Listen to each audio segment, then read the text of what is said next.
Turning a wrestler from good to bad or vice versa is a great way to change up their character and add a new wrinkle to the on-screen product. And what better place to express a new attitude than on the grandest stage of them all? Clue's kind of in the name. Plenty of performers have swapped allegiances at the showcase of the Immortals over the years. So let's get straight into 5 times baddies went good and 5 times heroes turned to the dark side. I'm Adam Pachisi from Cultaholic Wrestling, and these are the 10 biggest WrestleMania heel and face turns. Join us.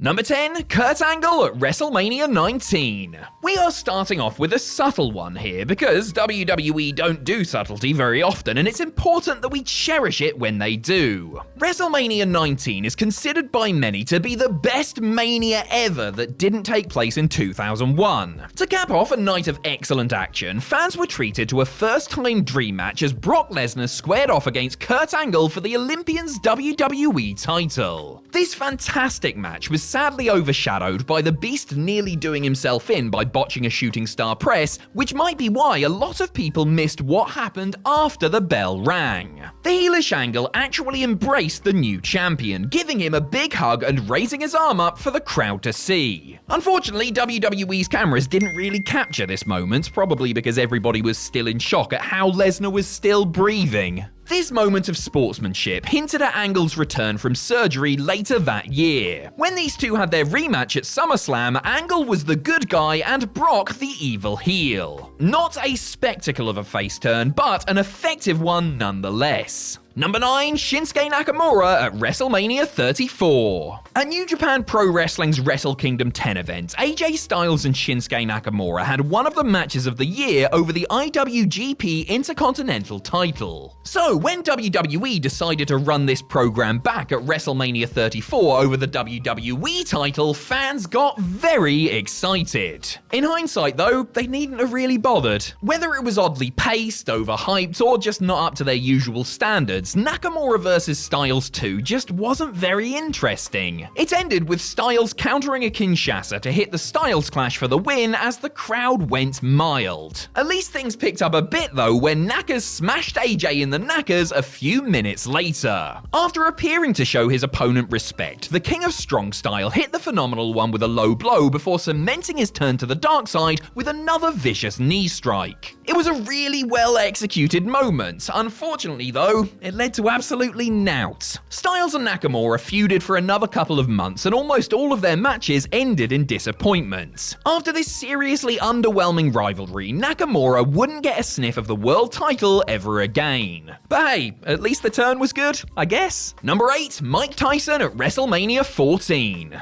We're getting this one out of the way early because, well, Mike Tyson isn't really a wrestler. He's a boxer and a pigeon breeder too, but now we're getting off topic. However, there is no denying just how important his presence was in the build-up to WrestleMania 14. The baddest man on the planet had aligned himself with D-Generation X ahead of leader HBK's WWE title defense against Stone Cold Steve Austin. However, after Cold Stone won the match and the title, Michaels got all up in Tyson's face. Not a smart move, Sean. Not a smart move. In response, Iron Mike laid the former champion out, rejecting DX and turning good in the process. He then posed with Austin to close out the show on an iconic image. The boxing legend's involvement in Mania 14 brought tons of new eyes to the product, with some claiming that its success was mostly down to him. Regardless of whether that's true or not, there is no denying that Tyson added yet another layer of greatness to this event and that him knocking out Michaels is a moment for the ages. Thank God he didn't bite his ear off. Number 7, Rick Martel at WrestleMania 5. The team of Strikeforce were one of the more popular babyface tandems during the golden era of WWE. Rick Martel and Tito Santana first teamed together in 1987 and would go on to capture the World Tag Team Championships from the Hart Foundation later that year. After a brief hiatus, the duo reunited at the 1989 Royal Rumble and were booked to face the Brainbusters at WrestleMania 5. Little did anyone know that this would be where there, the team would implode once and for all. During the contest, Santana accidentally hit his own partner with a flying forearm. Later, when Santana was reaching for the tag, Martel turned his back on the future El Matador, leaving him high and dry for Arn and Tully to pick the bones. Not only did this moment signal the breakup of a very popular act, but it also ushered in a new era for Martel as a single star. As the model, he would strut around like he owned the place and blind his opponents with his own trademark fragrance. The model was a fantastic character, and it could trace its beginnings back to this night in Trump Plaza. Number 6, Randy Savage at WrestleMania 7. Prior to WrestleMania 5, Randy Savage turned heel to set up the blockbuster main event of him versus Hulk Hogan for the WWE Championship. After 2 years as a baddie, accompanied by the brilliantly unhinged sensational Sherry, Savage went back to the light in another iconic moment. WrestleMania 7 was largely a bit crap, but one of the few highlights was the exceptional career versus career match between Savage and the Ultimate Warrior, in which the Macho King was defeated. And then, when he was at his lowest, Queen Sherry turned on Savage, viciously attacking him after the bell. And that made Miss Elizabeth furious. Upon witnessing this from her seat in the crowd, Elizabeth rushed the ring to rescue her former man from the evil Queen's attack. After saving the day, Liz reunited with Savage for the first time in over 2 years as the arena flooded with tears. In terms of soap opera high emotion, there haven't been many WWE moments more perfect than this. Getting Liz and Randy back together was a great way to take the edge off his tragic retirement and let fans cheer Savage again after a while of him being an absolute rotter. Number 5, Triple H at WrestleMania 15.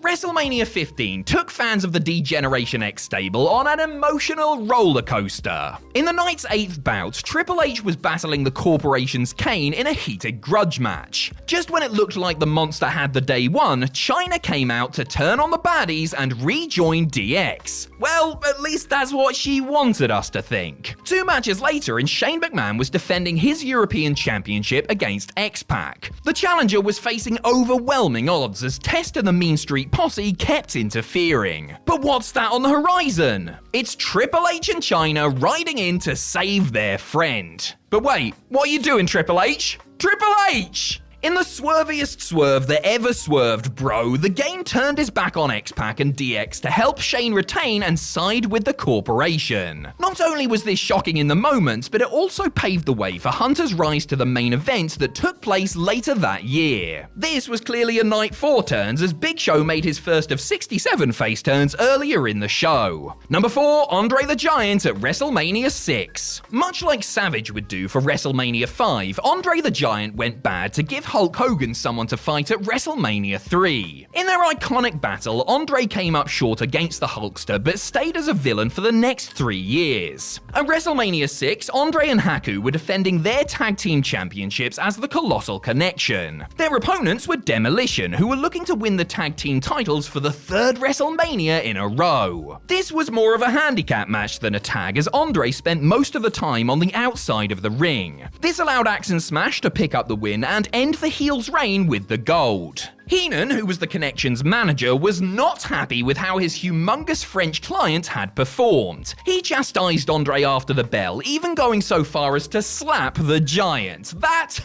was a bad idea. Andre snapped and laid into Heenan and his partner as the crowd went bonkers. He then rode off into the sunset in the same way he came into WWE, as a beloved hero. Number 3, Bret Hart at WrestleMania 13. Everybody talks about the double turn from WrestleMania 13 when Bret Hart and Steve Austin left their match with the exact opposite alignments to what they had going in. But really, was Austin actually a heel before this match? Yeah, he was a loudmouthed, braggadocious a-hole, but fans still cheered him. And he was basically doing all the same stuff he would carry on doing as a babyface. What actually changed? Anyway, one thing we can say for sure is that Bret Hart was most definitely not a heel before this legendary no DQ submission match. He was the clean-cut poster boy of the WWE, who was getting severely riled up that the fans were choosing the Texas Rattlesnake over him. All of this was the perfect fuel for Bret to go bad. After Austin refused to tap out in a career-defining moment, Hart went ballistic, laying into his wounded opponent with reckless abandon. Calm down, Brett, we know he looks like Goldberg, but it's not actually him. Number 2, Hulk Hogan at WrestleMania 18. Arguably the greatest face turn in the history of WrestleMania happened by complete accident. The Rock vs. Hollywood Hulk Hogan from WrestleMania 18 is notable because the fans completely hijacked it. Despite Hogan being an out-and-out bad guy, he hit The Rock's ambulance with a truck for crying out loud. The fans in Toronto cheered him like he was a returning hero. And that's because he was. This was his first Mania match in almost a decade.